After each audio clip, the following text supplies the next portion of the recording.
Directed energy weapons like hypersonics always seem to be just around the corner.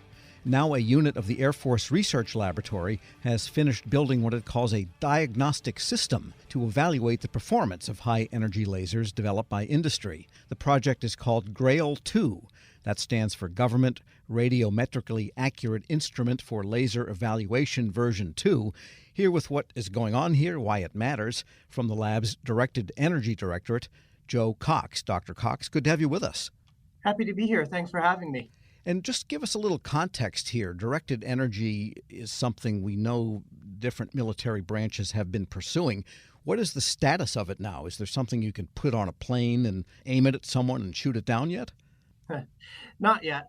Directed energy is kind of a very high technology area in the sense that, it takes a lot of resources and time to develop and solve all the different projects involved. Right now, kind of our current status is we're building prototype systems, deploying them in the field, and seeing how warfighters and soldiers, airmen, and sailors use these weapons, how effective they are on the enemy, so that we can bring that information back, get the feedback to us as scientists in the lab to continue to develop the technology. And what are some of the technological challenges? Because lasers themselves are nothing new. But is it the power? Is it the weight? Or what are some of the problems yet to be overcome? So kind of the directed energy technology overall has been continually developing over the past 50 years.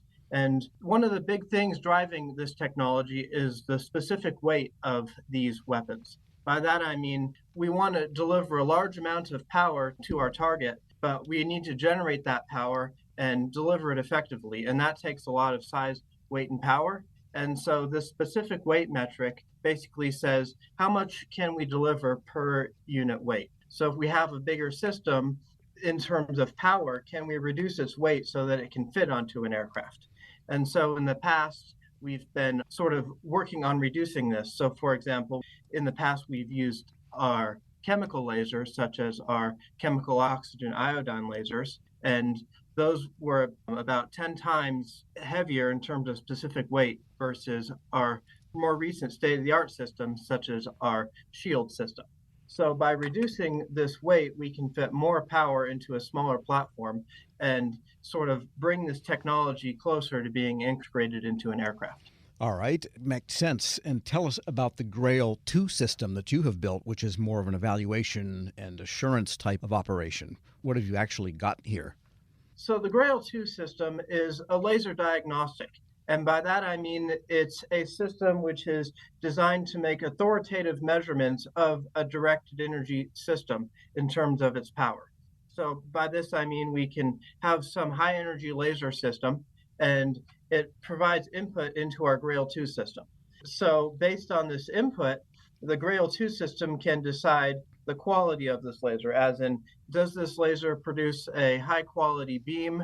Does it produce a lot of power? And do so in an authoritative way. That means then that you could tell whether it could have, say, a lot of power, but if it's unfocused, it probably won't do very much good. And if it's really super focused and a very high quality beam, but it doesn't have enough power to penetrate a gas tank of an enemy aircraft, it's probably no good either. Is that the kind of questions you can answer? Yeah, that's kind of exactly kind of what we look for. And we define these good laser sources. I call it good, but what I mean by that is something that could be effective in a directed energy application as a system that has kind of two traits: the ability to generate a lot of light so that it can deliver a lot of energy on target.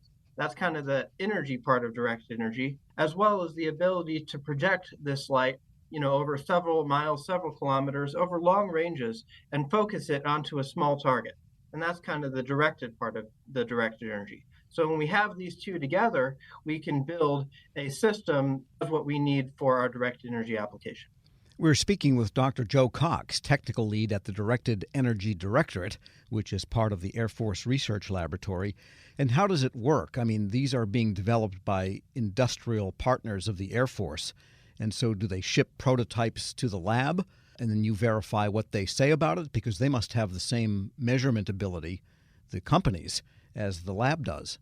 So in the past, vendors have kind of provided their own diagnostics.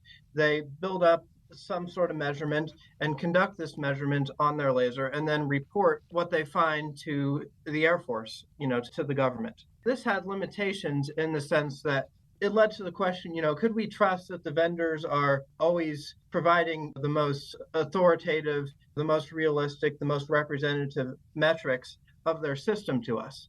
And kind of answering these questions led us to the development of the GRAILE-II system, because we want to be able to, as the customer, we use taxpayer dollars to purchase these lasers, and we need to make sure that they work as we need them to. So with these laser diagnostics, we can take our system to the vendor, test with our metrics, and come up with an authoritative value that we can compare to other vendors' systems.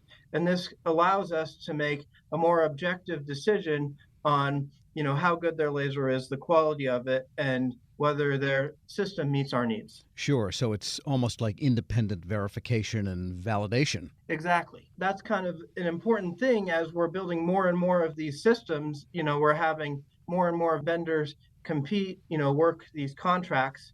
But in the past, it might have been fine to use the vendor supplied metric for, a one-off system.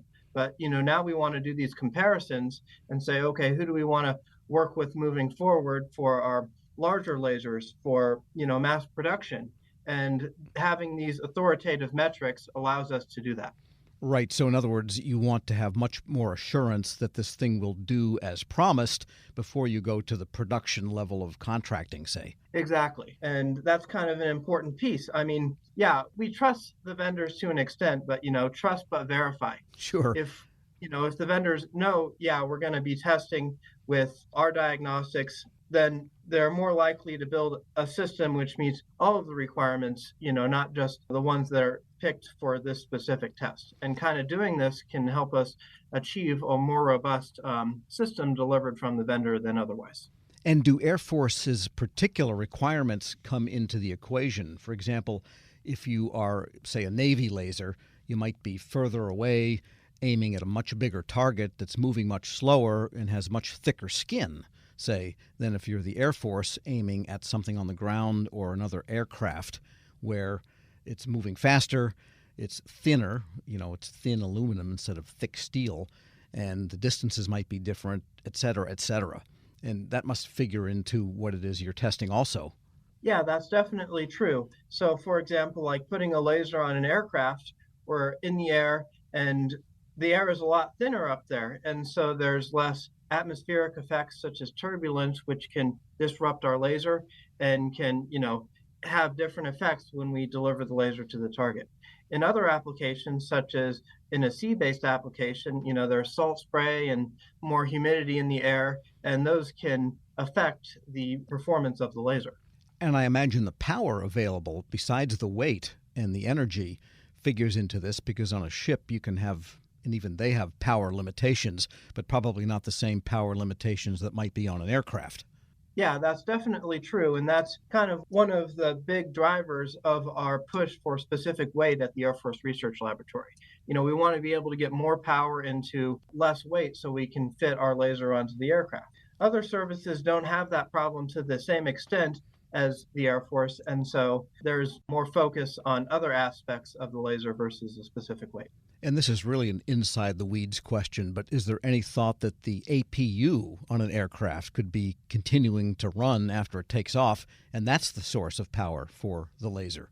So using the APU for running the laser, that sounds like an interesting concept. The big limitation is we're talking about lasers normally on the order of 10 plus kilowatts, 30 kilowatts, 50 kilowatts, larger is what we're interested in. And perhaps if we have some sort of battery system, we could charge it with the APU. But in general, I always view those as lower power systems. And so it would take a while to build up the energy needed to run the laser. And so that could be a possibility, in terms of integrating into it and then charging with the battery. But, running it constantly, we quickly run out of energy. All right, good. Well, no charge for the suggestion. And so basically then you have a very complicated multi-factor equation: power, weight, energy, output, range, focus to balance before something can be deployed en masse by the Air Force. Yep. That's correct. And all of these different factors, there's a trade-off. If you